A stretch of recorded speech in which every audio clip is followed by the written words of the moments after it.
오늘 계신 하나님의 말씀은 골로새서 1장 1절과 2절 2절의 말씀입니다. 한 목소리로 합독해서 하나님의 말씀을 보도록 하겠습니다. 하나님의 뜻으로 말미암아 그리스도 예수의 사도된 바울과 형제 디모데는 골로새에 있는 성도들 곧 그리스도 안에서 신실한 형제들에게 편지하노니 우리 아버지 하나님으로부터 은혜와 평강이 너희에게 있을지어다. 아멘. 골로새서 1장 1절에서 2절까지의 말씀을 중심으로 골로새서 강의 오늘 첫 번째 시간 1절과 2절의 말씀을 가지고서 골로새 교회 성도들에게 라는 제목으로 이 시간 말씀 전가할 때에 전하는 자라 받는 자가 함께 은혜 나누는 귀한 시간 될 수 있기를 간절히 원합니다. 바울은 골로새서를 기록하게 된 동기가 골로새 교인들에 대한 특별한 관계가 있었기 때문이었습니다. 그것은 골로새 교회 성도들이 성도로서 하나님과 예수 그리스도와 바울에게 있어서 너무나 소중한 대상이 되어졌기 때문에 그렇습니다. 바울은 로마에서 제수의 몸으로 응유되어 있으면서 성도로서의 의미가 무엇인지를 분명히 알고 있었고 그 의미를 갖고 있는 골로새 교인들이 정말 성도로서 자랑스럽게 신앙생활을 하는 모습을 보고서 감동을 받았던 것 같습니다. 그래서 편지를 쓴 것입니다. 그래서 편지를 쓰게 되어졌습니다. 나중에 말씀드리겠지만 이 골로새 교회는 사도 바울이 개척한 교회가 아니었습니다. 이 골로새 교회는요, 에바브라가 개척한 교회였고요, 에바브라가 여러분 이 교회를 지도하고 있는 그런 교회였습니다. 나중에 자세하게 말씀드리도록 하겠습니다. 아무튼 골로새 교회를 사도 바울이 개척하지는 않았지만 이 성도들에 관한 여러분 깊은 관심이 있었고 그들이 성도로서 성도다운 삶을 살아가고 있더라라는 것입니다. 그러면 여러분 먼저 성도라는 말의 뜻의 의미가 무엇이냐라는 것을 우리가 알 필요성이 있습니다. 성도라는 말은요 헬라어로 하기오스입니다. 한마디로 말해서 여러분 분리되었다라는 겁니다. 구별되었다라는 겁니다. 우리하고 다른 사람들이더라라는 겁니다. 그 사람은 여러분 예수를 믿는데 우리와 다른 특별한 그런 신앙생활을 하고 있는 사람들이더라라는 것입니다. 그렇습니다. 여러분, 거룩함으로 구별받은 사람들을 성도라고 했다라는 것입니다. 성서에서 성도와 같은 의미로 사용되어지는 표현이 있다라면 이스라엘이라는 단어입니다. 여러분, 이스라엘 민족들은 여러 민족들 가운데서 한 민족이었지만 그럼에도 불구하고 그들은요 다른 민족들과 달랐습니다. 왜냐하면요 하나님께서 그들을 선택하셨고 하나님께서 그들을 구별하셨기 때문에 그런 것입니다. 그래서 선민이라고 우리가 말하기도 하는 것입니다. 성도들은요 세상에 살지만 세상에 속한 사람들이 아닙니다. 성도들은요 세상에 살고 있지만 하나님 나라의 백성으로서의 삶을 살아가는 것, 하나님께 속한 사람들이더라라는 것, 하나님께서 그들을 부르셔서 구별한 사람들이더라라는 것입니다. 이것이 성도인 것입니다. 그래서 베드로는 성도를 이렇게 말하고 있습니다. 그들은 택하신 족속이요 왕같은 제사장들이요 거룩한 나라요 하나님의 소유가 된 백성들이더라라고 여러분 베드로전서 2장 9절에서 말씀하고 있는 것입니다. 2장 9절의 말씀을 여러분이 읽어주시기를 바랍니다. 스크린에 띄워져 있습니다. 시작.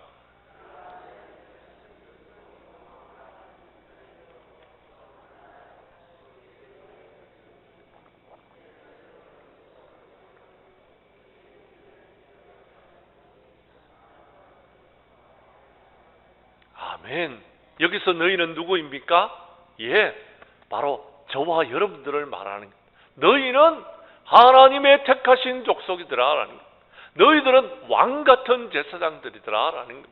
너희는 거룩한 나라요 그의 소유가 된 백성이다라고 말씀하고 있다라는 것입니다. 믿으시면 아멘 하시기를 바랍니다. 그렇습니다. 하나님께서는 우리를 택하셨습니다. 하나님이 택한 백성들은요 성도인 것입니다. 성도로서의 삶을 살아가야 되는 것. 그런데 하나님께서 택하셨는데, 하나님께서 구별시켜 주셨는데, 우리가 택함을 받은 사람으로서 구별된 백성으로 삶을 살지 못하고 있다라면 우리는 성도가 아닙니다. 그저 여러분 교회에 나오는 한 사람에 불과하다라는 것. 성도는 세상으로부터 구별되어야 돼.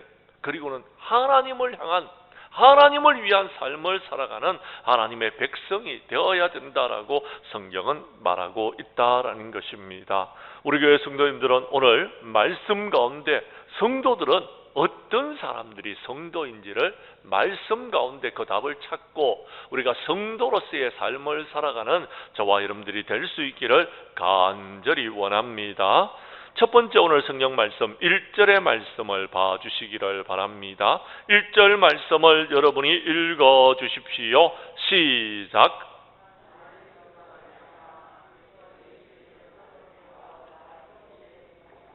아멘.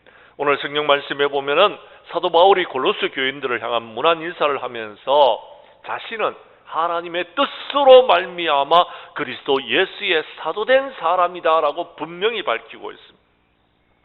성도는요, 어떤 사람이 성도냐면 하나님의 뜻대로 말미암아 부르심을 받은 사람, 그래서 직분을 맡은 사람을 성도라고 말하는 겁니다. 그렇습니다. 하나님의 뜻이라는 말은요, 여러분 헬라어로 델레마입니다. 결정되어졌다라는, 선택되어졌다라는 것입니다. 하나님의 의지가 담겨 있다라는 것입니다. 하나님의 뜻대로 되어졌다라는 것은요, 하나님의 의지에 의해서 선택하신 사람들을 말하는 겁니다. 하나님의 여러분 의지에 의해서 여러분 결정되어진 사람이다라는 것입니다. 하나님께서 선택하신 것입니다. 하나님께서 결정하신 것입니다. 내가 선택한 것이 아닙니다. 하나님의 의지로 저와 여러분들을 부르셨습니다. 내 의지로 된 것이 아닙니다. 내가 하고 싶다고 여러분 성도가 되는 것이 아닙니다. 내가 되고 싶다고 예를 쓴다고 성도가 될 수 있는 것도 아니다라는 것입니다. 하나님께서 우리를 그렇게 만들어 주셔야 된다라는 것. 하나님께서요. 그러면 하나님께서 저와 여러분들을 성도로 만드시는데 어떻게 만드셨습니까? 우리가 잘 아는 대로요, 우리가 성도가 되기 위해서 우리가 죄 사함을 받아야 되는데 독생자 아들을 우리에게 아낌없이 내어주셨고요, 그 아들을 여러분 십자가에 못 박기까지 우리를 사랑해 주셨습니다. 주님이 대신 피 흘리심으로 우리가 거룩함을 받아서 성도가 되어졌더라라는 것입니다. 믿으시면 아멘 하시기를 바랍니다. 그렇습니다. 우리가 그렇게 성도가 되어졌습니다. 내가 성도가 되고 싶다고 된 것이 아닙니다.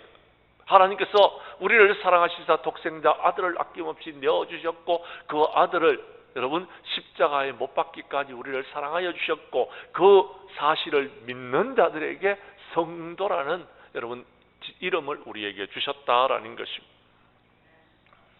우리가 이렇게 성도가 되어졌다라면 이제 우리는 성도다운 삶을 살아가야 될 줄로 믿습니다. 여러분 오늘 성경 말씀에 사도 바울은요 하나님의 뜻으로 말미암아 그리스도 예수의 사도가 되어졌다라고 그를 강조하고 있습니다. 그런데 서신서마다 사도 바울이 이런 이야기를 계속해서 반복해 말하고 있는 겁니다. 왜 그러냐면 사람들은 사도 바울의 사도의 권한을요 믿지 못했습니다. 인정하지 않아줬다라는 겁니다. 왜요? 이유가 있었습니다. 여러분 사도라고 부르심을 받으려면 적어도요 주님의 제자가 되어야 되는 겁니다. 근데 예수님은요 주님의 사도 바울은 예수님의 제자가 아니었습니다. 예수님의 제자가 아니었다라는 겁니다. 여러분 12명의 제자에 속하지도 않았고요 500명의 제자의 여러분 중에서 한 사람이 되지도 않았던 겁니다. 예수님이 십자가에 못 박혀 죽으시고 부활하신 후에 사도 바울은 예수님을 만났습니다. 그래서 직접적으로 여러분 예수님과 함께 3년 동안 공생의 생활을 같이 하지 않았더라라는 것입니다. 그래서 그 사도성을 인정하지 못하겠더라라는 겁니다. 그런데 여러분 바울은요 주님을 만났어요. 어디서요?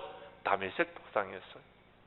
그는 주님과 함께 하지는 못했지만 다메섹 도상에서 주님을 만나고요 그가요 분명히 여러분 하나님의 말씀을 받았던 것입니다.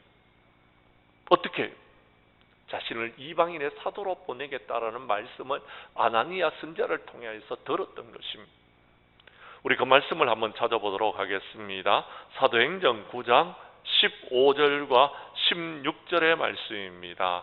사도행전 9장 15절과 16절의 말씀 여러분께서 찾으셨으면 우리 한 목소리로 읽도록 하겠습니다. 못 찾으신 분들은 스크린에 띄워져 있으니까 스크린을 봐주시기를 바랍니다. 함께 읽습니다. 시작. 주께서 이르시되 가라, 이 사람은 내 이름을 이방인과 임금들과 이스라엘 자손들에게 전하기 위한 택한 나의 그릇이라. 그가 내 이름을 위하여 얼마나 고난을 받아야 할 것을 내가 그에게 보이리라 하시니. 아멘.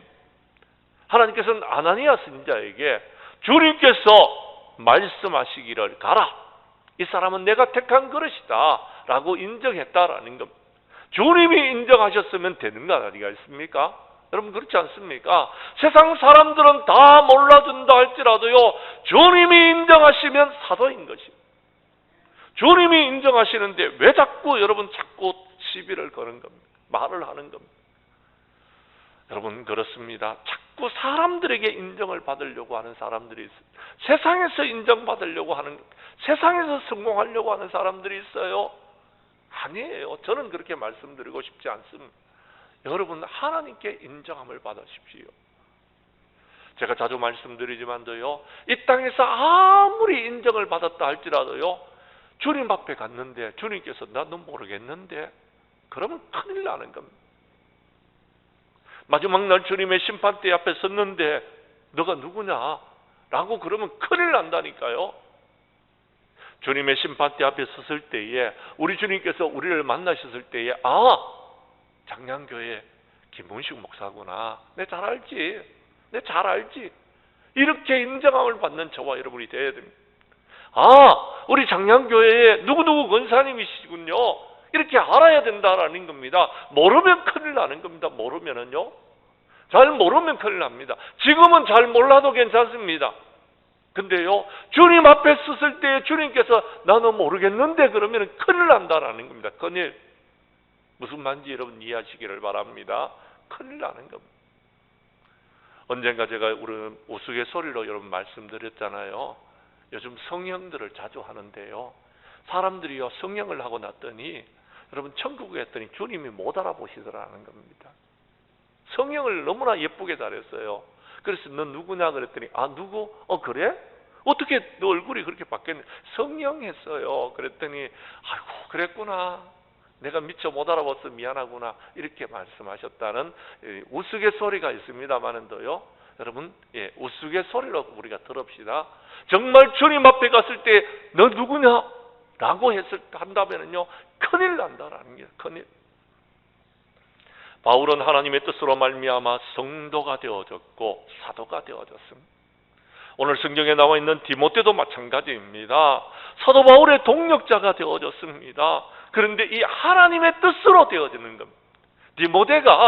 디모데가 하나님의 바울의 동력자가 된 것은 하나님의 뜻으로 말미암았더라라는 것입니다. 그런데 여러분, 오늘 성경 말씀에 나와 있는 골로새 교회의 성도들도 그렇게 하나님의 부르심으로 성도가 되어졌더라라는 것입니다. 우리 장량교회 모든 성도님들도 마지막 날 주님 앞에 섰을 때에 성도로서 하나님 앞에 인정함을 받는 저와 여러분들이 될 수 있기를 간절히 원합니다. 하나님의 성도가 되어지면은요, 우리 하나님이 알아주시잖아요. 그러면은요 돼요. 그러면은요 우리가 힘든 것도 이겨낼 수 있고요, 우리가 어려움 속에서도 이겨낼 수 있고요, 우리가 하나님이 우리를 알아주시면은요 우리는요 기뻐하고 즐거워하고 감사하는 삶을 살아갈 수가 있는 것입니다. 우리 장량교회 모든 성도님들은요 특별히 하나님의 성도로서 하나님의 뜻대로 부르심을 입은 하나님의 사람들이 되어져서 여호와 하나님 앞에 영광을 돌리고 여러분 성도로서의 자랑스러움을 가지고서 당당하게 살아가는 저와 여러분들이 될 수 있기를 간절히 원합니다. 두 번째, 오늘 성경 말씀 골로새서 1장 2절 말씀 초반절에 보면 이렇게 말하고 있습니다.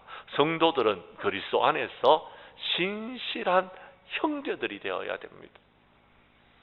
2절의 말씀 우리 함께 읽도록 하겠습니다. 시작.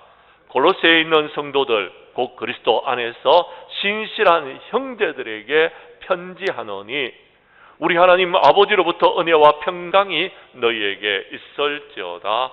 아멘. 그리스도인들은 그리스도 안에 있는 사람들입니다. 그리스도인들은 여러분 그리스도를 따라가는 사람들입니다. 그리스도인들은요 그리스도와 함께하는 사람들입니다. 여러분 그러므로 그리스도인들은요 그리스도와 연합되어져야 됩니다. 주님과 떨어져 있어서는요 그리스도인이 아닙니다. 그리스도인들은 주님과 늘 함께하는 삶을 살아야 돼요. 어제 함께했다고 오늘 함께 안 하면 안 됩니다. 어제도 함께하고 오늘도 함께해야 돼요. 내일도 함께해야 되는 거예요. 함께해야 돼요. 함께하는 삶을 살아가야 되는 겁니다. 여러분 혹시 부부가 여러분 결혼을 했습니다. 이제 부부가 되어졌는데요. 부부가 되는 그 순간부터 함께해야 되는 겁니다.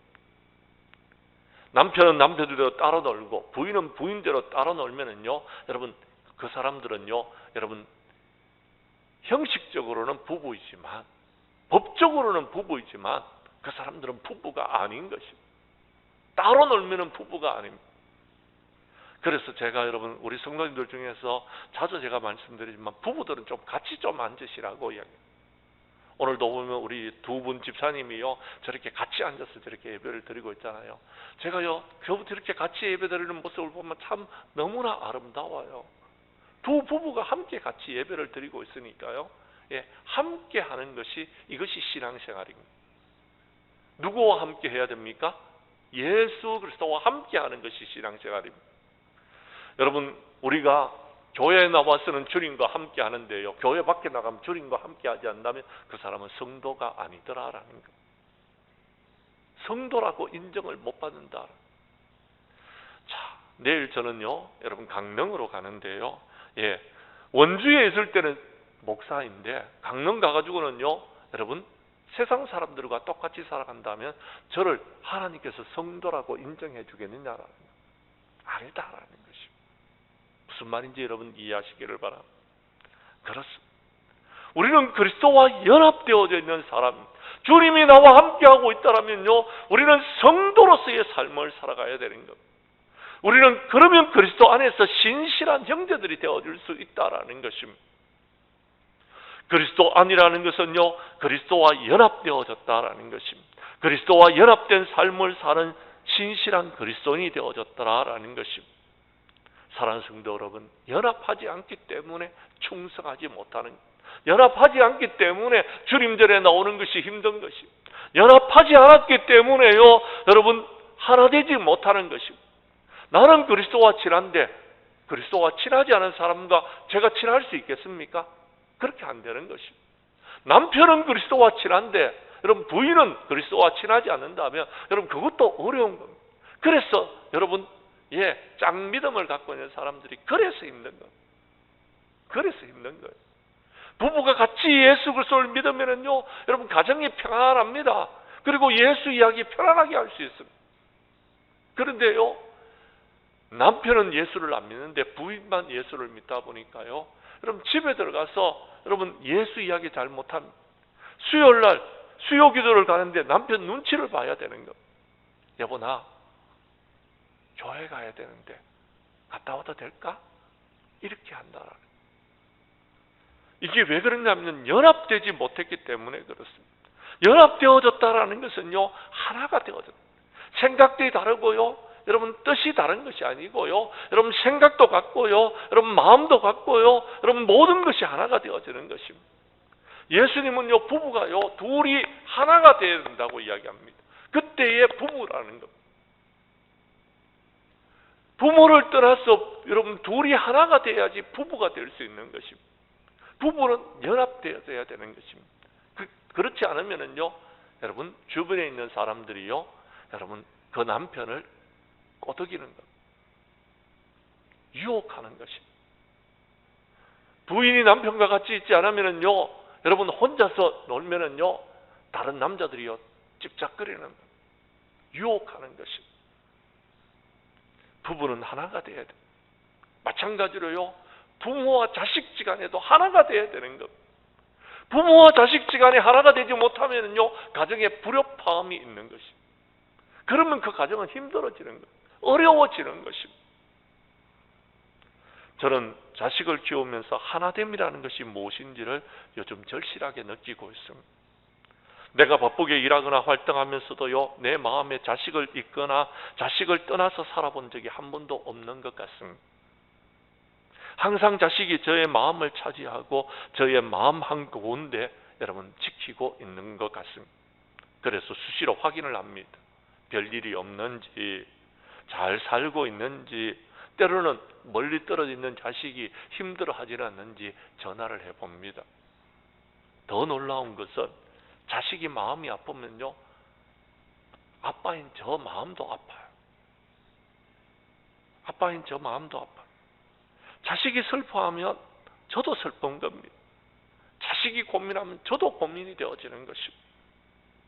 뿐만 아닙니다. 자식이 즐거워하고 기뻐하면 저도 기쁘고 즐거운 것입니다.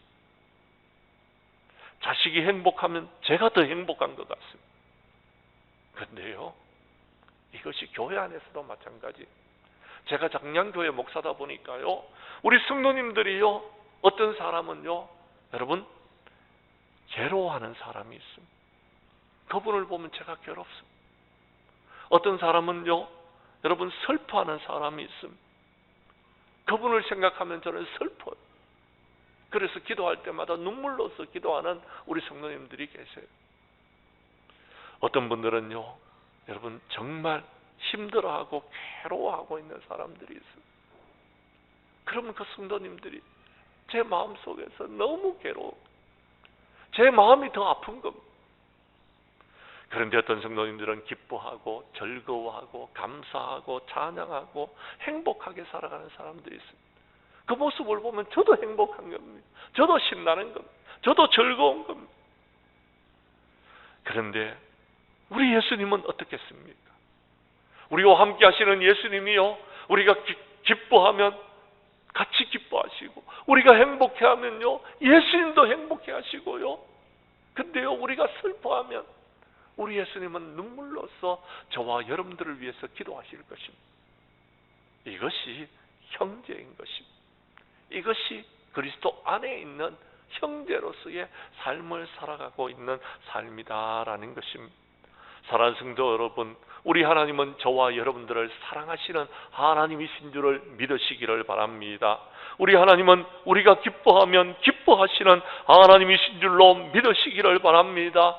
우리가 힘들어하면, 우리가 괴로워하면 더 힘들어하시고 더 괴로워하시는 분이 우리 하나님이신 줄을 믿으시기를 바랍니다. 성도는 이렇게 주님과 하나 되어져 있는 사람들인 것입니다. 이렇게 하나 되어져 있는 것입니다. 그래서 하나님께서 우리에게 말씀하십니다. 기뻐하라고요, 즐거워하라고요, 감사하라고요. 그래서 우리 주님과 늘 함께하는 삶을 살아가야 된다라고 말씀하고 있는 겁니다. 요한복음 15장 5절에 보면 나는 포도나무여 너희는 가지라, 그가 내 안에 내가 그 안에 거하면 사람들이 열매를 많이 맺나니 나를 떠나서는 너희가 아무것도 할 수 없다라고 이야기.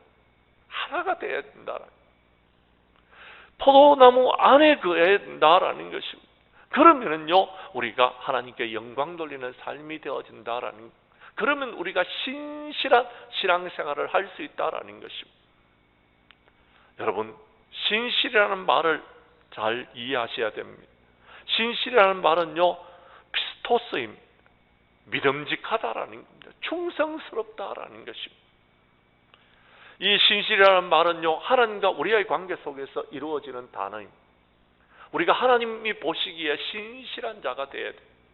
하나님께서 우리를 신실한 자로 인정해 주셔야지만이 우리가 성도라고 말할 수 있다라는 것입니다. 이것은요, 사람과 사람과의 관계 속에서 성실해야 됩니다. 어떤 사람은요, 제가 보는데 참 성실하신 분이 있어요. 참 성실해요. 정말 성실해요. 교회를 향해서 정말 성실하게 일하시는 것 같아요. 그런데 어떤 사람은요, 일을 맡겨놨는데 성실하지를 못하는 거예요. 그러면요, 제가 고민을 합니다. 내년에도 내년에도 그분에게 직분을 맡겨야 될까? 내년에도 그분에게 이 직을 맡겨도 될까? 고민하게 됩니다. 성실하지 못하기 때문에. 근데요, 이와 비슷한 단어가 있습니다. 진실이라는 단어입니다.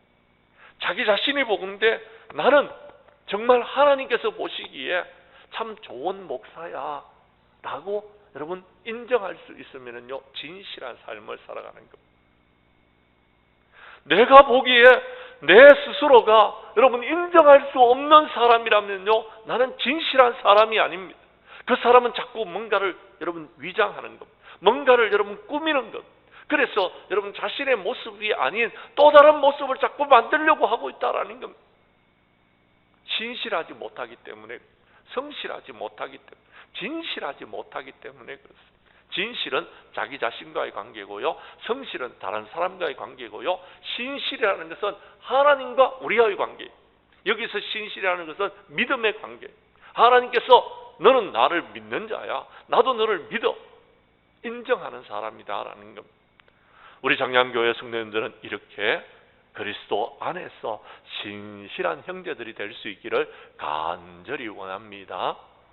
세 번째, 오늘 성도 성경 말씀에 보면 그리하면 우리는요 하나님의 뜻으로 말미암고 우리는 그리스도 안에서 신실한 형제가 되어져서 하나님께서 우리에게 은혜와 평강을 우리에게 주실 줄로 믿으시기를 바랍니다.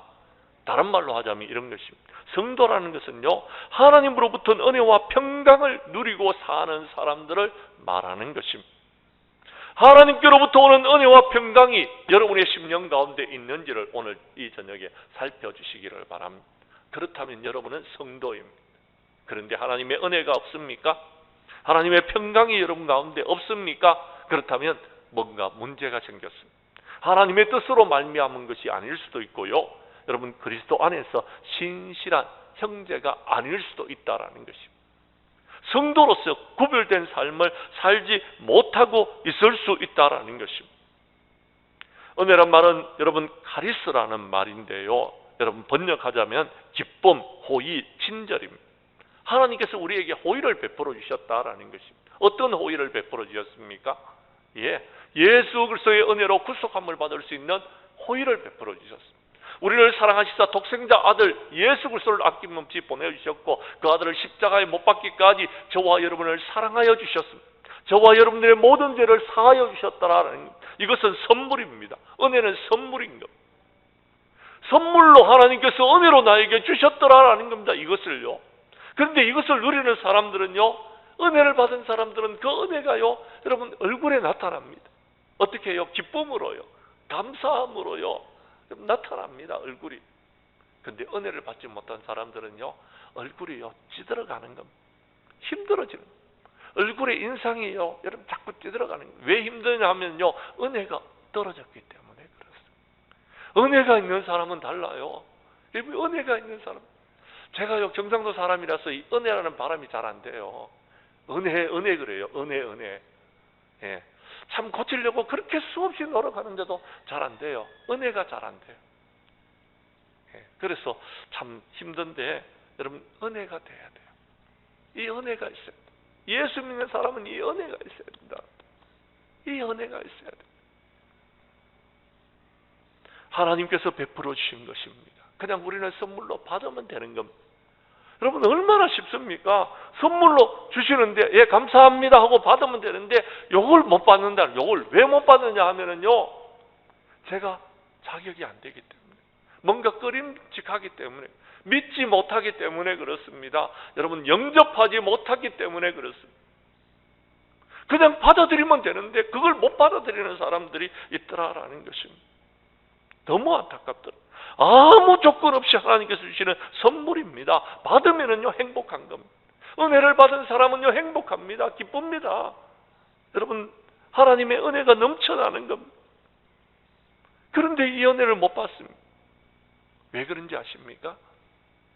주님을 주님으로 인정하지 않기 때문에, 주님을 만나지 못했기 때문에 그렇습니다. 말씀이 육신이 되어 우리 가운데 거하심에 우리가 그 영광을 보니 독생자의 영광이요 은혜와 진리가 충만하더라라고 얘기합니다. 요한복음 1장 14절의 말씀입니다. 이제 스크린에 띄워주시겠습니다. 읽어주시기를 바랍니다. 시작.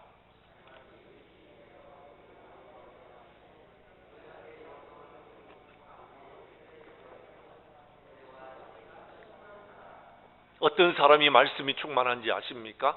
말씀이 육신이 되어 우리 가운데 거하시는 예수님을 영접할 수 있는 사람만이 은혜와 진리가 충만합니다. 요한복음 1장 12절에 여러분 영접하는 자 곧 그 이름을 믿는 자, 그들에게는 하나님의 자녀가 되는 권세를 주셨다라고 했었어요. 영접해야 돼요. 예수님을 영접해야 돼요. 예수님을 영접하지 못하다 보니까 말씀이 우리 가운데 거하지를 말씀이 우리 가운데 거하지를 못하다 보니까 은혜와 진리가 없는 거예요.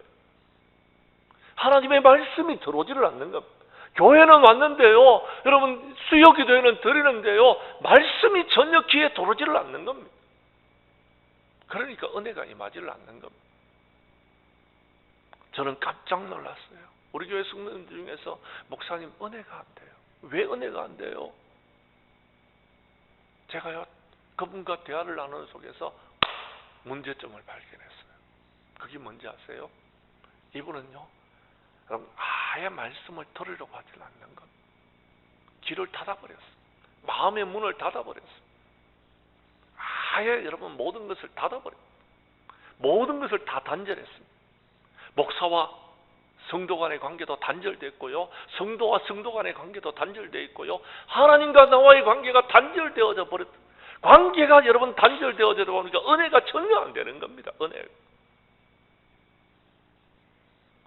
그래서 나중에는요 찬양이 안 된대요.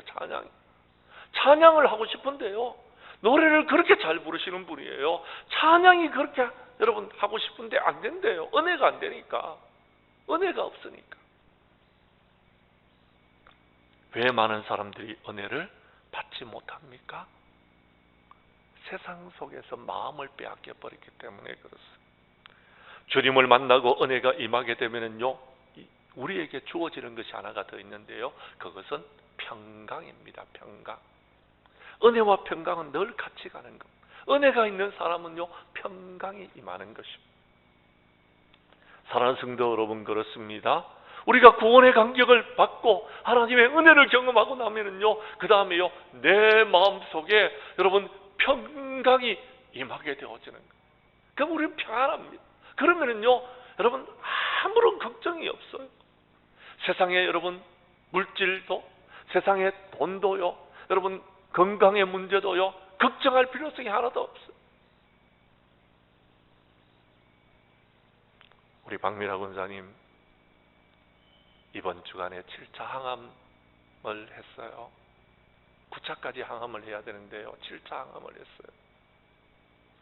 제가 매주 전화 통화를 하는데요, 우리 권사님 뭐라 그러는지 아세요? 저를 위로하세요. 목사님, 저 항암하면서 너무 힘들어요. 근데요 마음은 너무 편해요. 목사님이 저를 위해서 기도하시는 것을 느낄 수 있어요. 성도들이 나를 위해서 기도하고 있는 걸 제가 알고 있어요. 너무 감사해요. 너무 평안하더라는 거. 사랑하는 성도 여러분, 마음의 평강이 있는 사람은요 고통도 이겨낼 수 있고요, 어려움도 이겨낼 수 있고요, 여러분 아무리 힘들고 어려운 것들도요 이겨낼 수 있는 거예요. 다시 말씀드립니다. 코로나는요 경고인 것입니다. 코로나 이후에 더 힘들고 어려운 세상이 우리에게 올 것입니다. 이미 여러분께서 보는 대로 정치적으로 혼란하고요, 경제적으로요 금리가 올라가고 있으며요, 앞으로는요 더 힘들고 어려운 세상이 될 것입니다. 걱정할 필요 없습니다. 하나님의 은혜가 내 가운데 임하면은요, 여러분 우리는 얼마든지 이겨낼 수 있습니다. 그리스도의 평강이 내 심령을 주장하고 있으면은요, 우리는 모든 것을 이길 수 있는 것입니다. 아무것도 염려하지 마십시오. 모든 일에 기도와 간구로 주님께 나아가십시오. 그러면 평강의 하나님께서 저와 여러분들에게 하나님의 은총을 함께 해주실 것입니다. 평강의 하나님께서 우리와 함께 하실 것입니다. 우리는 그러면 모든 것을 이길 수 있는 것입니다. 사랑하는 성도 여러분, 그렇습니다. 그리스도 안에 있는 사람들은요 흔들림이 없습니다. 평안한 것입니다. 평강이 있는 겁니다. 예수님은 부활하셔서 제자들을 찾아가셨습니다. 두려워서 떨고 있는 제자들에게 평강이 너희에게 있을지어다 라고 하셨습니다. 평강을 소유할 수 있는 방법이 있습니다. 성령으로 거듭나야 되는 것, 성령을 받아야 되는 것. 그래서 예수님은요, 평강이 너희에게 있을지어다 라고 말씀하시면서 성령을 받아라 라고 말씀하셨어요. 성령을 받은 사람은요, 평안한 것. 은혜가 없습니까? 평강이 없습니까? 주님께로 나오십시오. 예배 시간에 간절한 심령으로 주님을 찾으십시오. 그러면 하나님의 은혜와 평강이 여러분에게 임하여질 것입니다. 제가 가끔 자주 말씀드렸지요. 우리 교회를 찾아오는 새신자분들이 이렇게 이야기합니다. 지난 주일날도 오셨고 오늘도 오셨네요. 와주셔서 감사합니다. 그랬더니요, 그분이 저에게 이렇게 이야기합니다. 예, 제가 감사하지요. 왜 감사합니까? 그랬더니요, 목사님 저는요 찬송도 몰라요. 목사님 저는요 성경도 몰라요. 저는요 목사님이 앞에서 설교하셔도 그 말씀이 무슨 말씀인지 모르겠어요. 근데요 교회에 오니까요 예배 시간에 예배를 드리는 성도들과 함께 자리에 앉아 있는데 마음에 평강이 찾아오더라는 겁니다. 할렐루야. 평강이 찾아오더라. 교회 오니까 마음이 편하더라. 그래서 1시간 여러분 예배 시간에 아무것도 모르는 새신자분이 여러분 우리 교회에 와가지고 가만히 앉아있다 가는데 평강이 임하더라. 그래서 또 찾아왔더라. 또 찾아와. 또 오게 되더라. 다음 주일날도 또 오겠다라고 이야기합니다. 너무나 평안하더라. 저는요 이런 분을 만난 적이 있습니다. 제가 오래전에 약간 10년 전이었던가요? 한 20년 전 정도 좀 되었는데요. 제가 목회를 처음 시작할 때쯤이었는데요. 불면증에 시달리는 사람이 있었어요. 이분은요 밤새도록 잠을 못 자는 거예요. 낮에 일을 하는데도요 다 초롬해. 그래서 매일 커피를 먹고 겨우겨우 일을 하는 그런 분이 있어요. 근데요 이분이요 교회에 등록을 하시고 교회를 오기 시작하면서 예배 시간에 잠을 잔다라는 겁니다. 근데 예배 시간에 1시간 동안 잠만 자고 가는데요 너무 깊게 자는, 너무 깊게 자는 1시간 너무 평안하더라는. 이분이 교회를 다니면서요 주일날만 교회 와가지고요 1시간 동안 잠만 자고 가는 거예요. 잠만 자고. 환장하겠어요. 근데요 감사하게도 한 1년 좀 지나고 나니까요 이분이요 말씀을 듣기 시작하는 겁니다. 그래서 제가 안 졸리세요? 그랬더니 목사님 요즘은요 집에 가서 잘 잡니다. 집에서 잠을 자는데 막 4시간을 자든지 5시간을 자든지 어떤 때는 7시간 코를 골면서 그냥 편하게 잠을 잡니다. 제가요 예수 믿고 난 다음에 달라지는 것은 내가 집에 침대에 누우면은요 너무 편하게 잠을 잔다라는 것. 할렐루야. 하나님의 은혜가 임하면은요 이렇게 하나님께서 사랑하는 자에게 잠을 주시는 것입니다. 우리 장량교회 모든 성도님들은 은혜와 평강이 여러분의 심령 가운데서 충만하게 임하여지기를 간절히 원합니다. 이제 말씀을 마치려고 합니다. 사랑하는 성도 여러분, 사도 바울은 옥중에 있으면서 골로새 교회 성도들에게 편지를 했습니다. 왜냐하면 골로새 교회 성도들은요 하나님의 뜻으로 말미암아 성도들이 된 사람들이기 때문에 그렇습니다. 골로새 교회 성도들은요 그리스도 안에서 신실한 형제들이었기 때문에 편지하고 싶은 마음이 생겨지더라라는 것입니다. 골로새 교회 성도들은요 은혜와 평강이 있는 성도들이었습니다. 그래서 사도 바울이 편지를 하게 되어졌습니다. 우리 교회 성도님들도 마지막 때에 성도들이 될 수 있기를 원합니다. 그래서 하나님의 뜻대로 부르심을 받았어 그리스도 안에서 신실한 형제들이 되어져서 하나가 되어지고 정말 하나님께로부터 은혜와 평강을 받아 누리면서 마지막 때에 우리 하나님 앞에 영광을 돌리는 저와 여러분들이 될 수 있기를 주님의 이름으로 간절히 축원합니다.